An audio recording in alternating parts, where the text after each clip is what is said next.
السلام علیکم ورحمۃ اللہ وبرکاتہ۔ آج ہم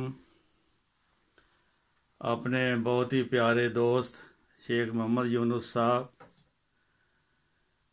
جو کہ عمر بھر بطور مربی سلسلہ خدمات انجام دیتے رہے ہیں، ان سے ہم ان کے بارے میں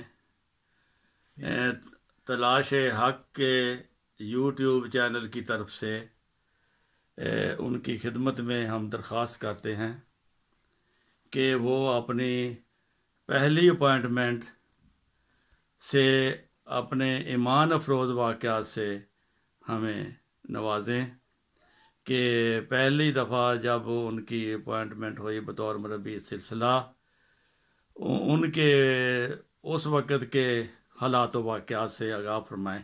جزاکم اللہ جزا۔ السلام علیکم ورحمۃ اللہ وبرکاتہ۔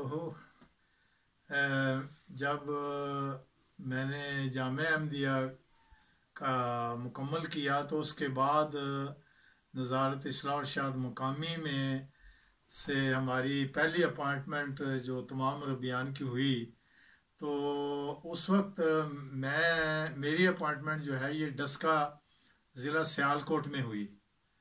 تو ڈسکا ضلع سیالکوٹ جو ہے یہ ایک بہت زرخیز علاقہ ہے، جہاں پر ہماری جماعت تقریباً کوئی 30-40 کے قریب ہماری جماعتیں جو ہیں وہ تحصیل ڈسکا میں موجود ہیں، اور میں وہاں پر 1 سال تک، اور یہ سال جو ہے یہ 1980 کی بات ہے جب میری وہاں اپوائنٹمنٹ ہوئی۔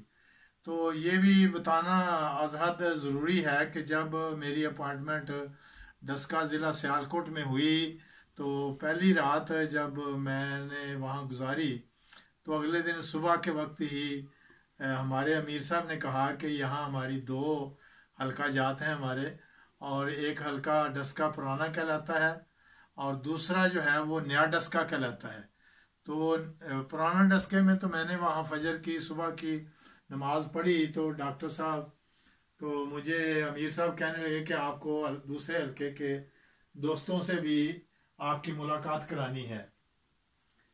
تو جب ہم دوسرے حلقے میں دوستوں سے ملاقات کے لیے وہاں گئے تو وہاں پہ ہمارے جو اس وقت سیکٹری مال تھے، وہ ان کا نام بشیر احمد صراف تھا، جو کہ قریباً 30 سے 40 سال تک وہاں پہ ایز اے سیکٹری مال کے طور پر کام کرتے رہے۔ بعد میں آخر میں تو وہ بھی امیر بن گئے۔ تو وہاں پہ میری ان سے ملاقات ہوئی اور جماعت کے دوستوں سے تعارف ہوا۔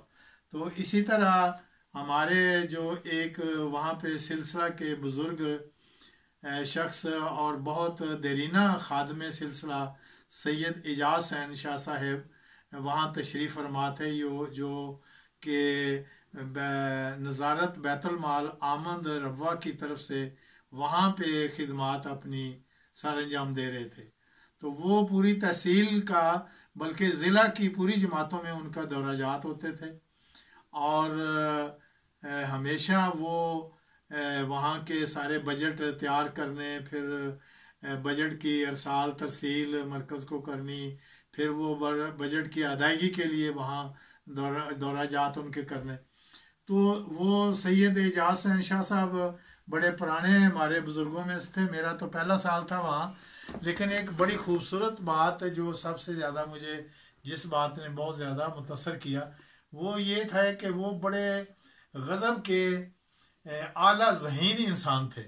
تو جب وہ پہلی ملاقات میرے ساتھ ان کی ہوئی تو امیر صاحب نے جیسے ہی تعارف کرایا کہ یہ ہمارے مربی صاحب نئے آئے ہیں اور ان کا نام شیخ محمد یونس ہے، تو مجھے کہنے لگے کہ یہ کون سے شیخ ہیں؟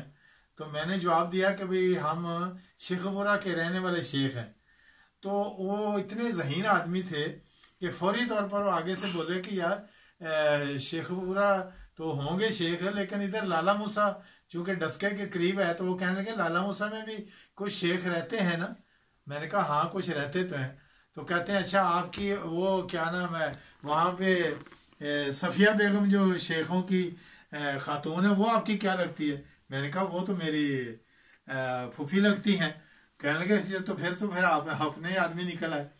تو میں اس بات سے بڑا متاثر ہوا کہ آج زندگی میں پہلی ملاقات ہے میری، اور پہلی ملاقات ہی میں انہوں نے یہ مجھے پہچان لیا کہ یہ کس خاندان سے میں تعلق رکھتا ہوں. تو بہرحال ایک بات تو یہ کہ وہ بڑے ذہین تھے. دوسری بات یہ کہ جو اپنا ان کا اصل منصب تھا انسپیکٹر بیت المال ہونے کا، خدمت کا جو ان کا منصب تھا، وہ بہت اعلیٰ درجہ کے کام کرنے والے تھے. اور میں نے ان کے ساتھ کچھ دورہ جات بھی کیے.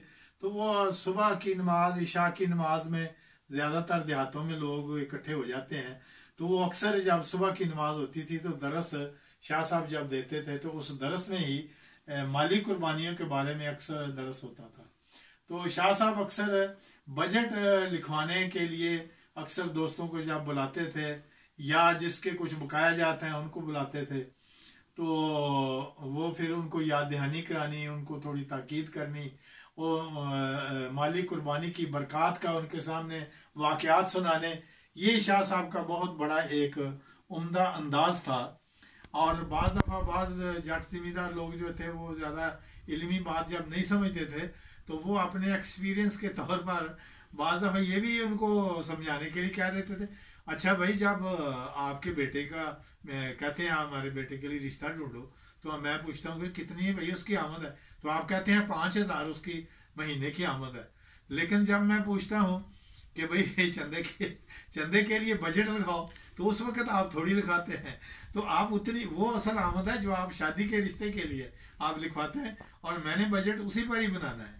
تو یہ بھی ایک بات تھی. ایک ان کے کام کا جو انداز تھا، ان کا ذوق جو تھا کہ سلسلے کے لیے جتنے زیادہ سے زیادہ فائدہ مند بات ہو، مالی قربانیوں میں لوگ زیادہ سے زیادہ حصہ لیں، وہ اس طرز کے طور پر بات کرتے تھے.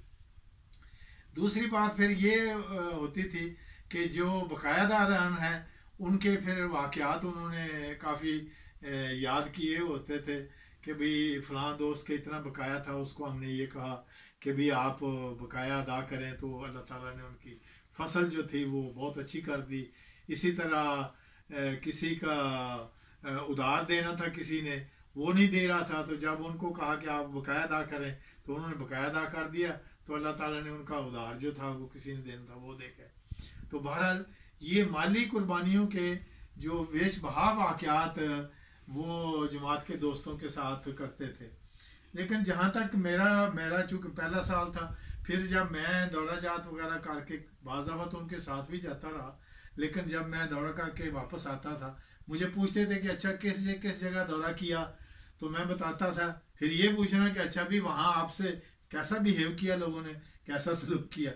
تو ایک دو جگہ پر چونکہ میں ابھی نیا ہی تھا بالکل ہی، تو وہاں کے جو لوکل کھانے اور کچھ اس طرح کی باتیں تھیں، تو وہ ایک دو جگہ پہ وہ بھی میں نے ان کو سامنے جب عرض کر دی، تو پھر انہوں نے جب میرے ساتھ دورے پر گئے تو انہوں نے جماعت میں یہ سمجھایا کہ یہ جو ہمارے نئے مربی صاحب آئے ہیں، آپ نئے لوگوں کو، نئے نوجوانوں کو آپ انکریج کیا کریں، ان کی خدمت کیا کریں.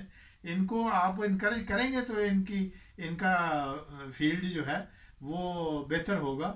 ان کو آپ اچھی طرح ان کا احترام کریں اور ان کا کھانے کا بندوبست کریں. وہ کھانے تک بھی پوچھتے تھے کہ بھئی آپ کو وہاں کھانے کے لیے کیا ملا، کیا پیش کیا گیا. تو بہرحال ایک شاہ صاحب کا تربیت کا بھی ایک بہت عمدہ انداز تھا. ساتھ ساتھ یہ بھی سمجھاتے تھے کہ ہاں بھائی یہ ہم کوئی دنیا دار قسم کے لوگ فیلڈ میں کام نہیں کر رہے، بلکہ ہم تو ایک اسلام کی خدمت کے نام پر ہم سلسلے کے خادم ہیں، اور یہ اللہ تعالیٰ کا بہت بڑا احسان ہی ہے کہ اس کے نتیجے میں ہمیں اللہ تعالیٰ خدمت کے مواقع دیتا ہے. تو پھر بعد میں شاہ صاحب وہاں کافی دیر رہے، اور میں تو پھر بعد میں افریقہ چلا گیا. لیکن شاہ صاحب جو ہے وہ سنا کہ پھر یہاں پہ جرمنی میں آ گئے، اور جرمنی میں بھی ان کے بچے یہاں پہ بھی رہتے ہیں، ان سے ملاقات ہوئی. ان کے کچھ بچے جو ہیں وہ کینیڈا میں ہیں، بیٹیاں بھی بیٹے بھی، سارے اللہ تعالیٰ کے فضل و کرم سے شاہ صاحب کی اس جو قربانی تھی، ان کا ایک خلوص نیت سے سلسلے کی خدمت تھی، اس کی برکت سے وہ خود بھی باہر تشریف لائے اور پھر ان کی ساری اولاد بھی باہر وہاں آئی. اسی طرح میدان عمل میں پھر میری ٹرانسفر ایک موقع پر اکاڑا ضلع ساہیوال میں بھی ہو گئی، اور 30 چک ضلع ساہیوال میں بھی میری ہوئی. تو وہاں بھی شاہ صاحب کو میں نے امیر صاحب سے درخواست کر کے وہاں بلایا. مجھے امیر صاحب نے پوچھا کہ آپ کے خیال میں کون سے انسپیکٹر بیت المال ہیں جو بجٹ بنانے میں ماہر ہوں. تو میں نے سید اعجاز حسین شاہ صاحب کا نام پیش کیا.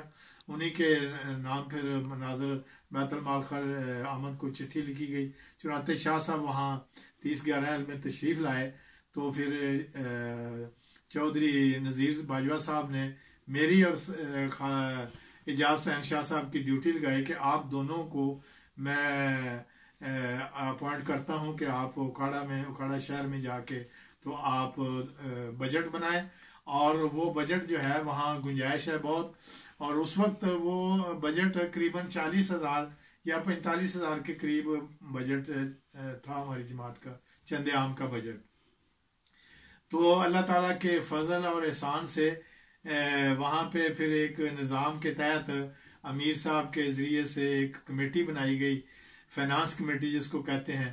تو اس میں ہم بھی تھے، شاہ صاحب، میں اور 2 وہاں کے جو ایک سیکٹری مال وہاں کے، اور ایک شیخ ناصر صاحب شہید جو بعد میں شہید ہو گئے. تو وہ تھے جن کے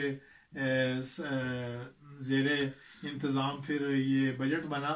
تو اللہ تعالیٰ نے ایسی برکت ڈالی کہ 100% اس سال جماعت احمدیہ اکاڑا کا بجٹ جو ہے وہ 40,000 سے یا 45,000 سے 90,000 تک وہ بجٹ جا پہنچا. ماشاء اللہ. ناظرین، اب آپ نے سنا ہے کہ محترم مربی صاحب نے سیال کوٹ سے اکاڑا تک کا سفر 12 منٹ میں طے کر لیا ہے. اب آئندہ کے واقعات انشاءاللہ اگلی قسط میں ہم ان سے سنیں گے. السلام علیکم ورحمۃ اللہ وبرکاتہ.